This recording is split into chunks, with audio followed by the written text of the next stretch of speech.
Well, good day, everyone. Welcome back to Frontlines and Faultlines with Mike Kelly.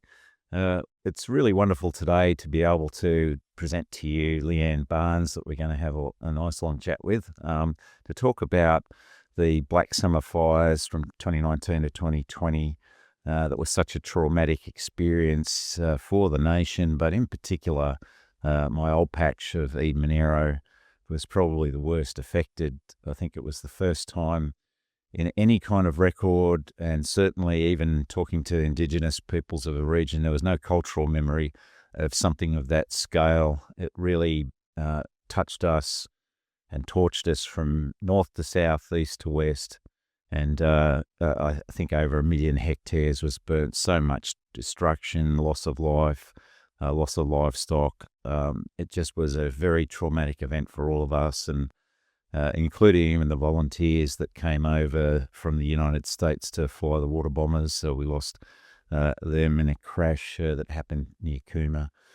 So it was a major shock and trauma for the whole region, and that the outcomes and problems of that really continued for a very long time afterwards as well. People homeless and squatting in caravans, etc. But as we all know in Australia, governance and people's problems really pan out, most particularly at the local council level. That's where the rubber hits the road. We've got the governance of a council really right in the face of the dramas and the problems and the traumas of people through crises like that, basically through everyday issues. So it's really fortunate for us today that we're able to speak to Leanne. She's had, I think, about 4 decades worth of experience in local government. It's certainly one of the most committed and effective and really just a general all-round human being that I dealt with at council level, and I had multiple councils to work with at Eden-Monaro, but Leanne was a real rock and go-to person for me. People often think of the mayors, but the mayors are sometimes just the front for the people who do the grunt work, and Leanne was certainly one of those, as driving the Bega Valley Shire Council in particular. But she's done a massive amount of work, both through the crisis and since then. So it's wonderful to have you here, Leanne. Welcome to the program. Thanks, Mike. And it was wonderful dealing with you and walking together. I think is important. You mentioned local government, but the 3 levels of government, and you were here on the ground during the time when we were working through that process. So it's important to recognise everybody. But yes, great to be with you and have a chat. Yeah, no worries, Leanne. Good stuff. So look, I think we might start out just introducing you first. So if you can describe sort of your life and experience, and then we'll roll into talking about that Black Summer. Yeah. Well, as you said, I've had a long experience in local government, being in and out of local government, worked for state government, and for various agencies. Did quite a lot of time with the Country Fire Authority in Victoria and local government in Victoria. Came up to New South Wales after working for SOCOG, for the Olympic Games in 2000, and was working with Planning New South Wales, and then got a gig with Bega Valley Shire Council, it's a very special place, living and working here. I know it's special to you. You've got long association, particularly as a Tathra Wharf, I might say, Yes. Sister Kelly. And I got a job and I started working with council in 2002. And in that period, and I finished with council in 2021 as the general manager role I held for a considerable period, which covered a number of natural disasters. We had east coast lows that washed the coast away. Yes. Literally lifted the decking off the Tathra Wharf, and smashed those things. We had the Tathra fires in 2018, Yep. and other fires up in the hills around Bemboka in 2018, and then obviously the Black Summer fires. So it was a long time, and I think that's my experience has been working in local government and with local government and local communities. Since I finished with council, I've been working with the 11 councils around the ACT, looking at building resilience and how we do things differently into the future, and sitting on a couple of local government related boards, the Reconstruction Authority in New South Wales, and the New South Wales Local Government Grants Commission. So keeping myself busy, but absolutely committed to local government and local communities. Yeah, I'll tell you what, I think you're the embodiment of the old saying, if you want something done, give it to a busy person. I don't know anybody who's had more bandwidth than you, basically. And I don't know anyone in any council who's had just such a sequence of events like that. I felt, I used to refer to summers in the region as the disaster season because there wasn't a summer that I experienced in my whole time over like a 13-year period where we didn't have something dramatic going on in a summer. So there was no way I could leave the region during summers.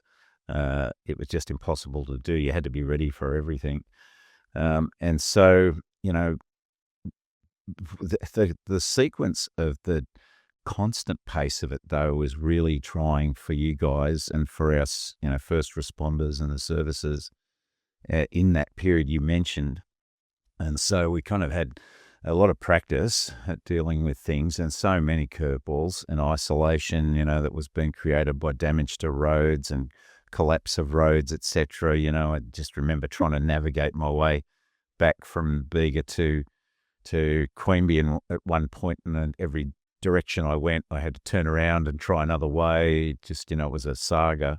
So on every level, so many challenges thrown at you. But can we sort of hark back now and talk about the Black Summer situation? And maybe you could describe how that unfolded, particularly, for your area. I think for us, we were really very much in the frame of being aware that it was going to be likely a very impactful summer. We've had a long period of drought in this part of New South Wales in the lead up. I think, some people, if you talk to some of the people in the farming areas, they would have said, pretty much 10 years. There might have been some green periods, but it was green drought, and so very, very dry. We'd had the fires in 2018 at Tathra, which had really put us on watch. And then we watched as the fires started up in the north of the state in around August, and were sort of coming down the state. We had, as a council, because we'd had quite a lot of experience in the response and recovery from a local government perspective, we'd reached out to a lot of those councils that were impacted early in the north of the state. And I suppose as it gets closer and closer, to the Christmas period, people are coming to the region for holidays, all that sort of thing. No one really, I think, put together the intensity that would build as things got into December and then into January. So the fires for the Bega Valley really, really hit the peak New Year's Eve of 2019 and rolled in from the Eurobodalla. Eurobodalla had been significantly impacted, absolutely, and all the resources from here in terms had gone up to help Eurobodalla, absolutely, as is the way. When they came down into that Wandella, Brogo, Cobargo area, it really picked up intensity and took everybody, I think we were ready, but took everybody by surprise in terms of the intensity. Created its own weather, Mike. Yeah, I mean, you will remember this. Absolutely created its own weather. And people talk about those days, that into that early January as a really sort of a once in a lifetime, sadly, perhaps it's not once in a lifetime now, but once in a lifetime type event. And it sort of, Cobargo being impacted as it was, the deaths that we had, the then following through, and the fires then came from the other direction to the Bega Valley as well. Yeah. Yeah, they came up over in the border fire. Yeah. So we were literally in a disaster declaration for that fire from December through until sort of literally the beginning of March. There were fires burning, and the sky just went black, even those areas that weren't impacted. And I think for me, what happened at that time, one of the things that really reinforced how long recovery takes for communities is so many of the people in the Tarka area that had been impacted in March 2018, everything was brought back up again for them. Yeah. So it was, that was the rollout of that process. We had lives lost, we had Yes. houses lost, we had stock. We had people having to, euthanize injured stock. We had our, number of people in the council staff areas whose families were significantly impacted, staff members who lost their houses. So it was probably, just a horrible time that you wouldn't want to go back. But communities band together, and this community banded together, as did most of the others around the state as well. Yeah, that was so impressive. But I just recall how apocalyptic it all felt because the sky was just a very weird color, and it permeated everything, all through your house. You had the smoke impacts. You really had to try and seal everything to try and dampen that down a bit. But it just permeated everything. You moved outside, you were breathing this stuff in, and Oh, it just and the sky was black. It was yes, just, oof, it's horrible. yeah, it sort of oscillated between these weird red and orange and black. Sort of. It was you never really saw the sky during that period. And then you had those, as you mentioned, it creates a kind of a microclimate of its own, but also effects of its own. So down near Tumbarumba, we had this incident where there was a sort of a firestorm tornado that was created that lifted up one of the fire trucks and killed, we lost life in that incident. Yep. It's just amazing sort of, to think that a fire truck can be, sort of lifted up and trashed by a sort of mini tornado in that effect. So these were things we'd never seen before. So just, the trauma of it all was quite intense. But the damage and what we know we've been seeing for so long too is that insurance companies, they've been obviously severely tested, but it meant that a lot of farmers, a lot of people couldn't afford premiums for things like fence lines. So to do, for example, an insurance deal for a reasonable sized farm with a fence line, it would have cost about $100,000 per year as a premium. So most farmers weren't insuring their fence lines anymore.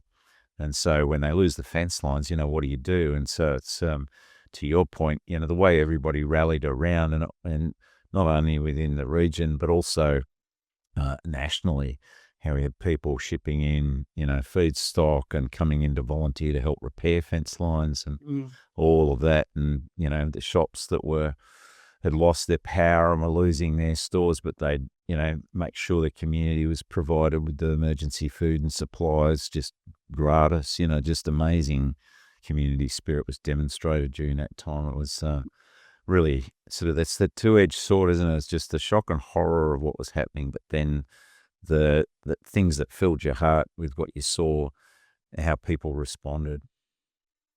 Oh, yes. I think, for us, we had, I forgot what they were called, but, and they go to a lot of events in places now. The men in turbans that came down with their food trucks feeding the volunteers. We had what are now Disaster Relief Australia. We had Blaze Aid coming in and building fences and working through with communities. We had communities standing up and supporting each other. We had the ADF, which you'd be well aware of, that came, which was unusual, but really came in and did some of the most amazing things to support communities and really walk with individuals through some tough times, not only just the clearing of roads or the responding to things, but just doing things that the farmers or the property owners couldn't do. We had councils, because we'd reached out to councils in the early stages of the fires. We had councils from across the state putting, particularly in metropolitan Sydney, putting together teams to come down and help our guys and help those processes. The recovery committee that was set up, we had a recovery coordinator, Dick Adams, who was fabulous, getting around in this southeast part of New South Wales. And he sort of walked with the councils. We pulled together a recovery committee, which was chaired by Heidi Stratford from what she was then with Regional New South Wales, and myself. And then I had a group of general managers from the fire-affected councils that we would get together literally daily. And as you know, with this process, we're talking early 2020. Mhm. We've had the fires finished in March. We then started having a series of disaster declarations for floods. But then, of course, we also had COVID.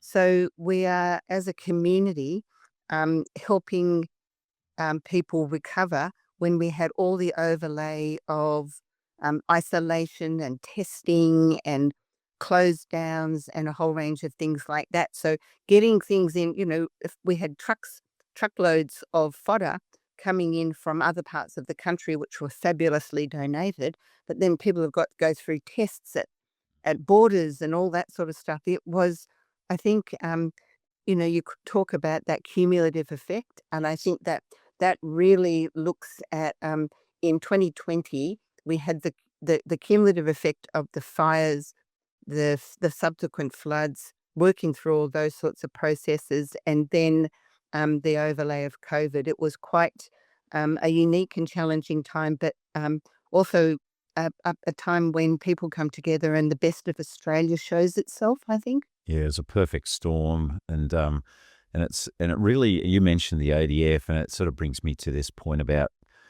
what we experienced in terms of the inadequacies of national response for things at this scale. And I mean, the point that we need to take out of it, and I consider all of this as an element of the national security conversation that we have to have, as much as we talk about external threats and terrorism, all these things. But we're losing lives and losing great amount of national sort of asset and income out of the impacts of these things, the costs of it all, and the insurance impact, which also affects the economy in general.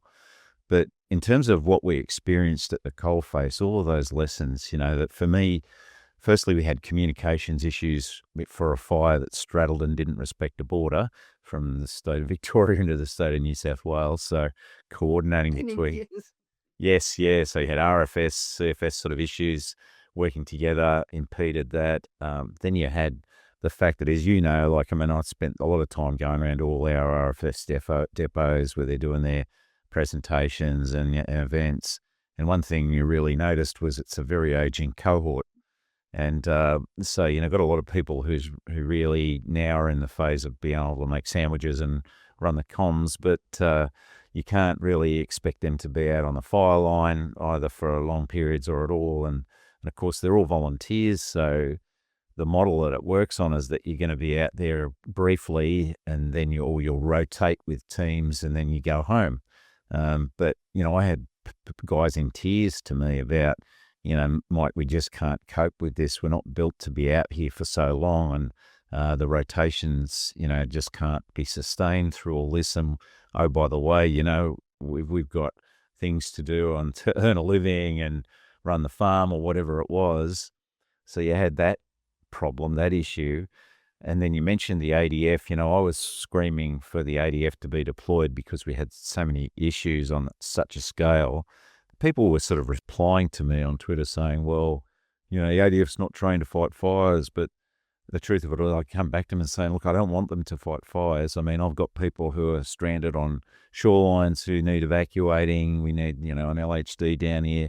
We got supply issues. The fire stations have gone up, so the RFS needs forward refueling assistance. We need the heavy plant to clear breaks. We need water trucks. We need the logistics support that we can get from the ADF. All of these things that were really critical and helping to run and manage and supply evacuation centres, etc., right around the region. There were so many aspects to that, and then the problems that we've been having sharing air assets these days because of the overlap of fire seasons to get water bombers and whatnot in action. So all these things really surfaced, and then the redundancy plans, like with communications. I mean, how bad it was with communications going down across the region. So you'd have Telstra with one sort of facility down one end, and the redundancy plan was with this backup setup is about 300 kilometres away or whatever, and so it won't go up. They won't both go up, but they both did, and we had no backup power sources for them, and so I found myself kind of being a bit of a comms and operations centre where I had connectivity in Queanbeyan just off my Facebook site, doing a hell of a lot of the coordination. But then, as you say, we formed those ad hoc mechanisms where we got all state members, federal members, councils, services together to help coordinate and help pass information, because that was a really big need for the community. So what other things did you observe out of all of that, where the deficiencies became manifest? I think you've noted a number of them, which was the infrastructure is absolutely critical, and making sure that we build that resilience planning into the future about being able to withstand impacts, and have backup plans. I think the other things we noticed was the isolation and where people were. One of the things that was sorting this down, which is, we're talking, 5 years ago, but what's now being addressed in terms of the plans and the lessons that we learned out of that time. And fix all that out in a bit of detail, but we'll just that. go into that. But one of the things was temporary housing. We had people, you can move into a relief centre or an evacuation centre. You can't stay there forever. And getting to a point where we had things that could roll out to go, where people wanted to be back on their land. They wanted to be there to care, to start rebuilding, to think about that. Some people never went back, and that's fine as well. It's a very traumatic time.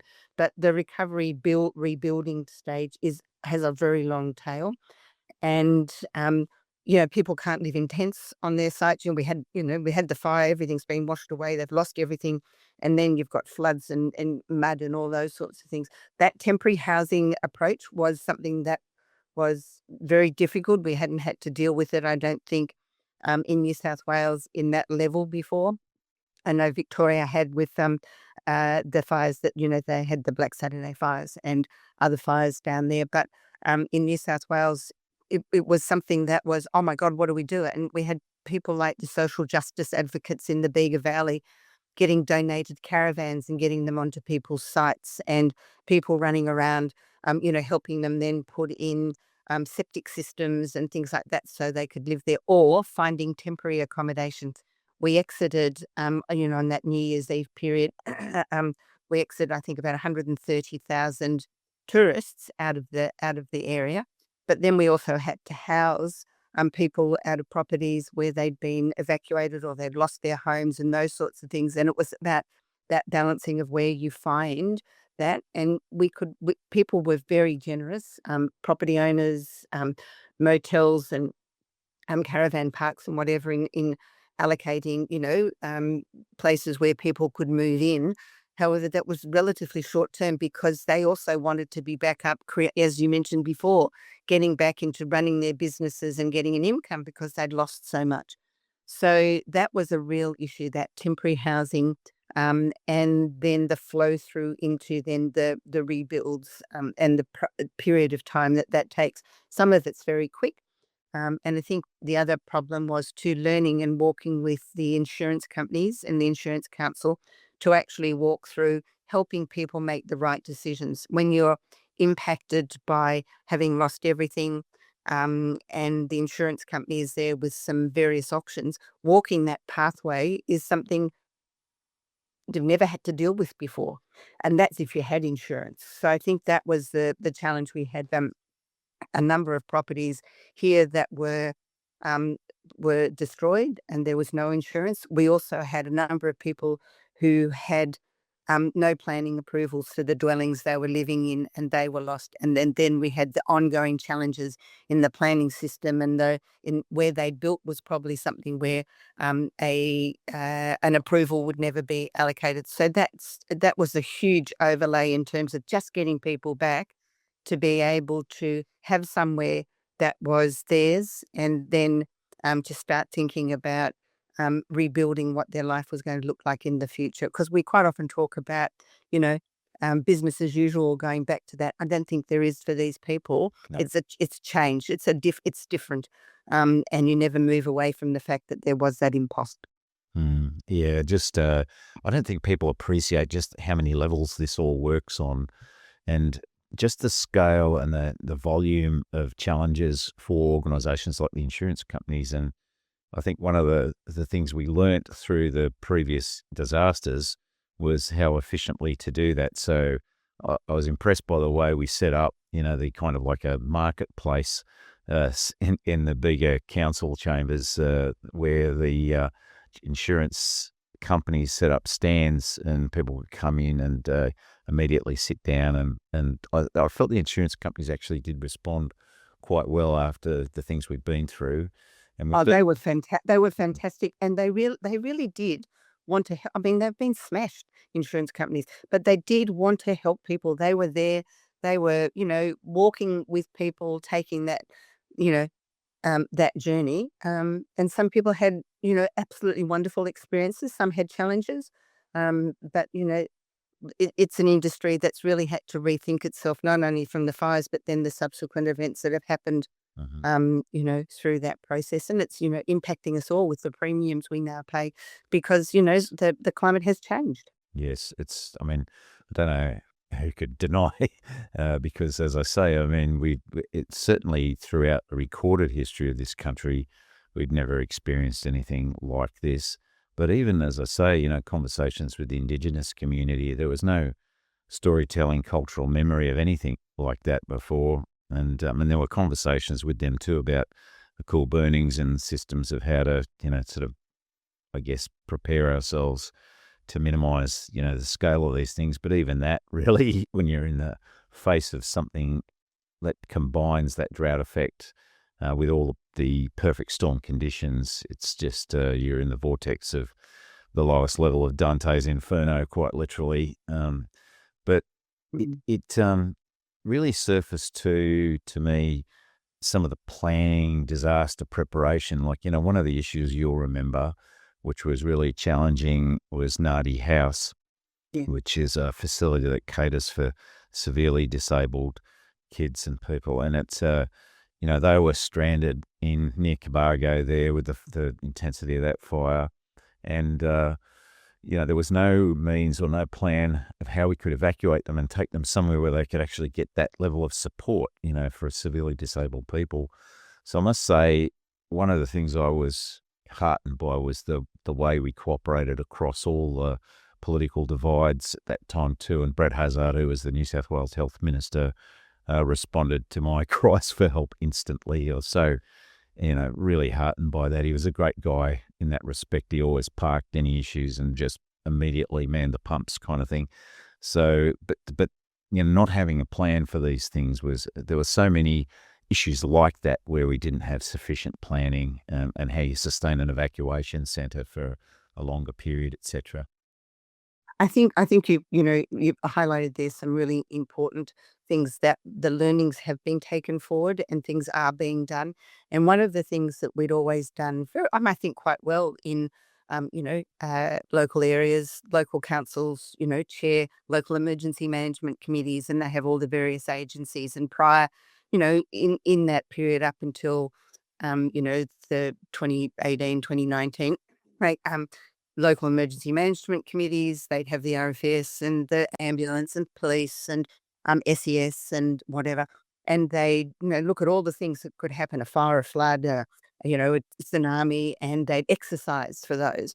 One of the things that we hadn't been doing was really looking at having a recovery plan.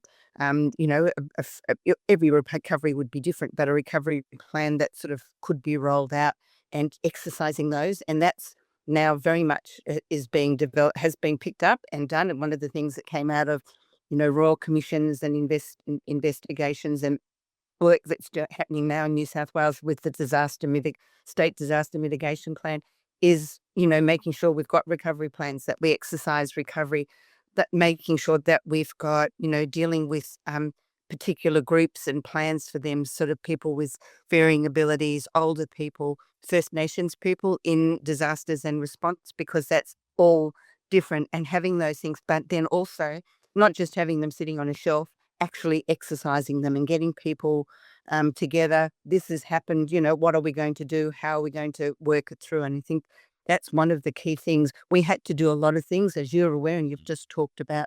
Nadi House was a classic example. Aged care facility in Eden, those sorts of things. What do you do? But now having plans for all of those, and exercising and practicing them, I think is now becoming more a flow through into business as usual for the agencies and various key community groups. Yeah, well, points well made, Leanne. Look, I think that's a great introduction for the rest of the conversation we're going to have on this, putting ourselves in the context of what actually happened and what we learned. And now our next conversation will be about the fact of those lessons learned and the resilience exercises that you went through, been through. You've spent so much time and energy in relation to that. I know it's absorbed a lot of your life since that time, and here we are in 2025. So thanks very much for being with us in setting the scene, and I look forward to having this conversation with you in the next episode. So, Excellent. So thanks everybody for being with us. I hope, that really surfaced information you may not have had about the scale and the problems and the tragedies and the traumas that this region in particular experienced. It was something on a scale that we've never seen. So hopefully, we can all put our heads together on where we need to be as a country in this respect, and we'll talk about that next time. So thanks for being with us. Don't forget to like and subscribe so that we can sustain our effort here and keep these conversations going. Cheers.